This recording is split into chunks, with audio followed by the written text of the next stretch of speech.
Kicking off our last sessions will be Mr. Dirk Rust, who is a staff member of the Operations Division at the University of Johannesburg. This afternoon, he will be presenting to us on University of Johannesburg, Project Processes and Implementation. Mr. Rust, if you can join me on the stage.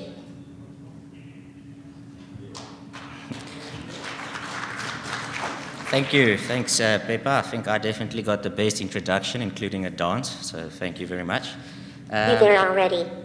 Good afternoon, colleagues. As you can see, I'll be taking you through the UJ project processes and the implementation, and what we've been up to the last 2 to 3 years, and keeping in mind that I'll be focusing on the backlog maintenance projects, group of projects and portfolios that we have strategized and implementing as we speak for the last 2 years, and hopefully to finish this early into the new year. So basically my presentation will just refer to 4 points. First, the introduction of our UJ project office and myself. Second of all, I'll give you the background of the UJ backlog maintenance, how we got to it and how we requested the funds, etc. for that. Third, I'll just take you through our high-level project workflow. This is something that we implemented that time, and we're also using this in implementing all projects. So even though I'm referring to the backlog maintenance portfolio, this is something we use across the board in the office. And then fourth, I'll be taking you through the PPO, which is Project Portfolio Office. And this is the software tool that we've decided to implement, and which we are currently using quite nicely, and we're getting everything in order in terms of the PPO. Thanks. I think as Peppa introduced myself, I'm Dirk Rust. I've been with the university for 10 years in the project office.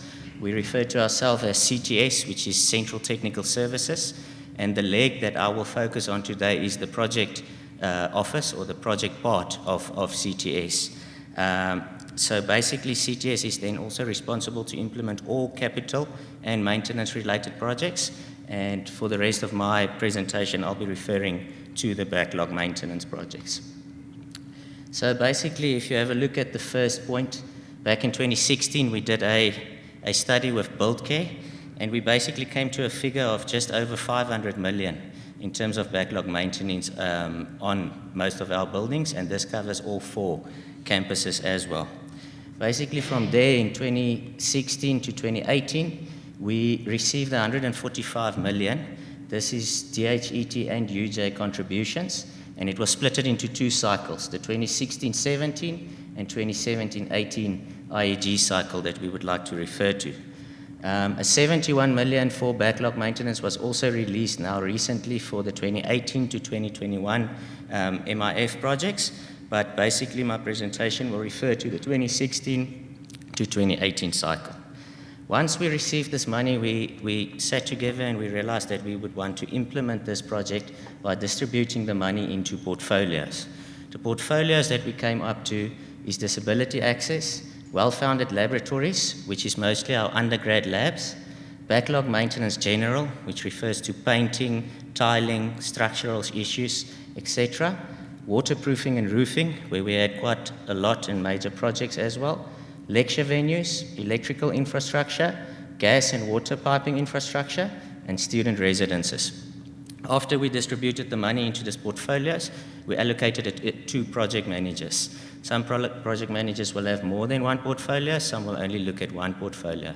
I think the idea behind this made it a lot easier for one guy to focus on a group of projects, also dealing with the same clients ongoing basis and making sure that the whole portfolio comes to a completion as well. So the next slide just shows the funding contribution, the DHET part in the 16-17 cycle and UJ part, and then the 17 and 2018 cycle that was implemented as well. Basically what we are looking at this side is the funds as it stands for August 2019. The total committed funds, and if I refer to committed funds, this is actual projects that's ongoing, it's funds that's allocated to appointed people, suppliers, consultants, etc. It's work that is being done as we speak.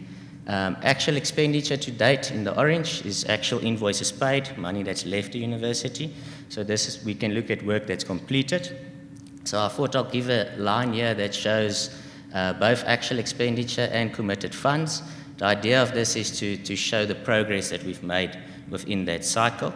And then, like I explained, the balance of that money that we still need to allocate and that we are looking to spend to the end of this year and to the early parts of the new year. Then I just put the expenditures into percentages. So as you can see, 28% of it completed and spent, 35% of it in progress and committed, and 37% of it balanced, which we still need to allocate funds to. The next few slides, I'm just going to take you through some progresses and some of the work in the portfolios and projects that we have implemented.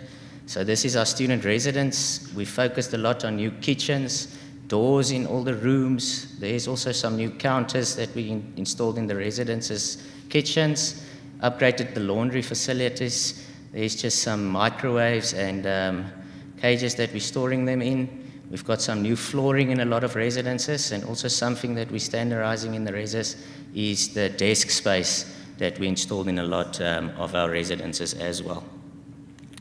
Then if we look at the lecture venues portfolio, the major focus behind this portfolio was to make sure that any lecture venues we have loose furniture, we replaced with this type of fixed furniture, and also a lot of progress that's been made on this portfolio.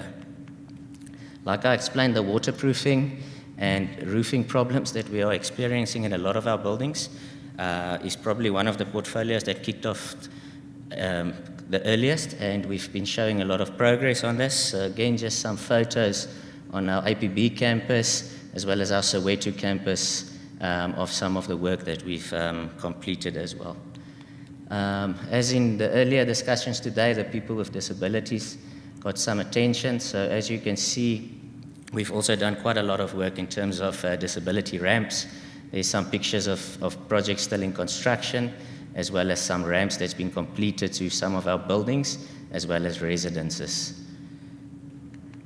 Then I would just like to maybe stand still with the student residence portfolio. Maybe the reason will be that I'm the PM on this portfolio, so I would like to give it a bit more attention as well. Just as you can see, the 2016 and the 2017 is only UJ money. The reason for this 2 years is we started this portfolio earlier with UJ money to get our residents up to the minimum norms and standards, as most of you are familiar with. So as you can see, our 2016 budget, we had 14 million. We've actually completed 12.6 million in that year. 2017, we had a budget of 19 million, where we spent 18.8 million. Basically, in these 2 cycles, we concentrated mostly on the minimum norms and standards, and we concluded all our residences on all 4 campuses. After that, with the DED money and the cycles that I'm referring to, we started concentrating more on the backlog maintenance. Also taking note that the build care report we did back in 2016 indicated a detailed assessment of all our residences. So we started addressing a lot of that work on each campus. 2018, we've actually spent all the money that was allocated to us.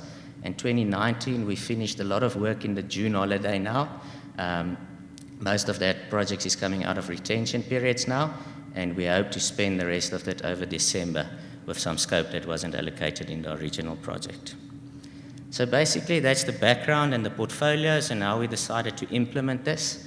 Together with that, SAGES, we developed a high-level workflow, if I can call it, and including in the workflow, we've added 7 milestones. These milestones we've also started to keep in mind in terms of reporting on all our projects and looking at progress against all the projects. So basically what we've sat down and what we put into place for all our projects, as well as these portfolios, is any project starts with a request submission from a client, campus directors, faculties, deans, etc. That goes to a client check where they have to confirm their requirement. A project manager is then allocated and a project charter is submitted. After the charter is signed off and approved, we click our first milestone. From there on, we move into an end user requirement specification. This is something that we found quite useful. A lot of projects used to continue. The end of the project, the client and the project office maybe delivered 2 different end results. So this is something that gets signed off again by the client to make sure that we document and we paper everything that needs to happen in that project. So as you can see, that's milestone 2 in our process. After that, we move into the resources to execute the project. So depending on the technicality of the project, we'll either do it in-house in CTS if we have the skills, and we'll continue that way. If not, we will appoint architects and design engineers depending on what the need is of the project. After that, we can tick our milestone 3, where we go into our concept design. Concept design, basically a high-level estimate, also a high-level drawing or a sketch of the specification, making sure we know where we are heading. Again, you can just see a client check. The MEC and the DVC finance is indicated here, and that's for projects that doesn't have funding. Most of our projects will follow this process and is already funding. We thought we'll just insert that area for projects that does not have funding. After a concept design, we will submit that to the relevant MEC, DVC, depending on the size of it, to get funding. After that, we move into our detailed design, which is referring to the document that we're going to tender. So that will be your tender drawings, your bill of quantities, specification, RFPs, depending on how we go about the project. Again, that goes into our client check, and then we submit it to our tender committee, which first of all gives us a concept tender approval.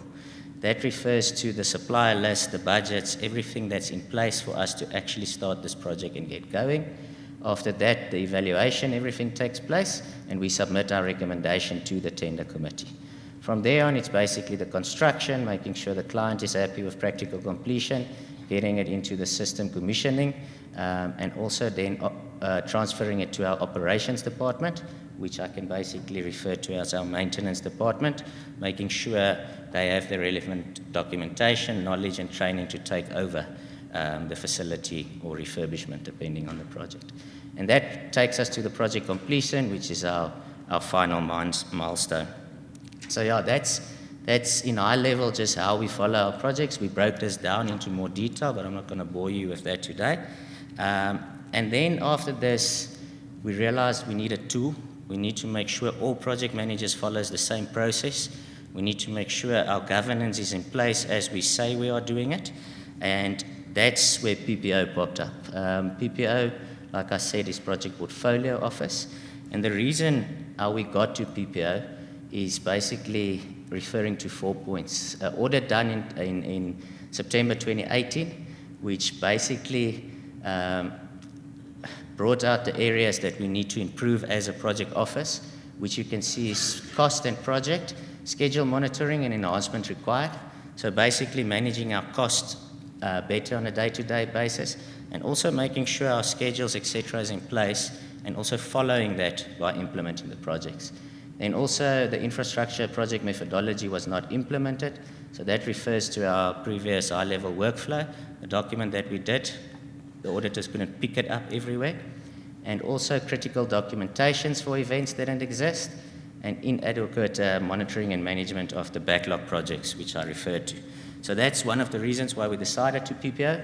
Also maybe 3 smaller items, our governance, making sure for audit and reporting reasons we can show everything, as well as for legal defense reasons and all that documentation that is needed. Also maybe just the reporting is something I can just highlight as well, which PPO has been assisting us a lot. Talking earlier today about our PRCC MEC meetings, our reports is standardized, all our projects is going into the same format, submitted into the same format. So it's also something that's assist. And then it's just actions, a coordinated tool for project communication and recording is required. So that's exactly something that PPO is. Also consistent reporting across a broad range of stakeholders. So that's exactly what I'm referring to. All the committees, all the clients, etc. We are now able to report in the exact same format. We've got different reports for different clients, which is really also assisting the project office. Maybe just the last item, the PPO and the process, how we implemented it. This is the second time that our project office has implemented. I was also part of the first part, which was not necessarily that successful. And I think the reason for us doing it much better this time, and why I would like to show this as well, is the process that we took to implement it.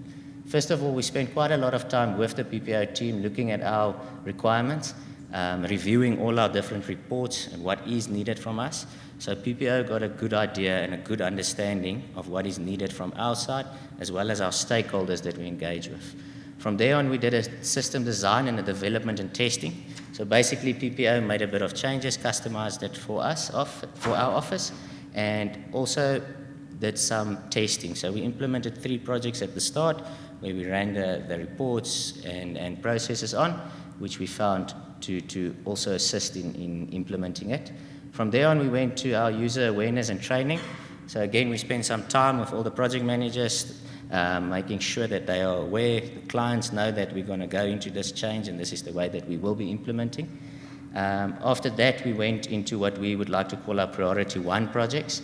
This was mostly our bigger major capital projects that we were busy on, that we implemented and enrolled into the PPO system.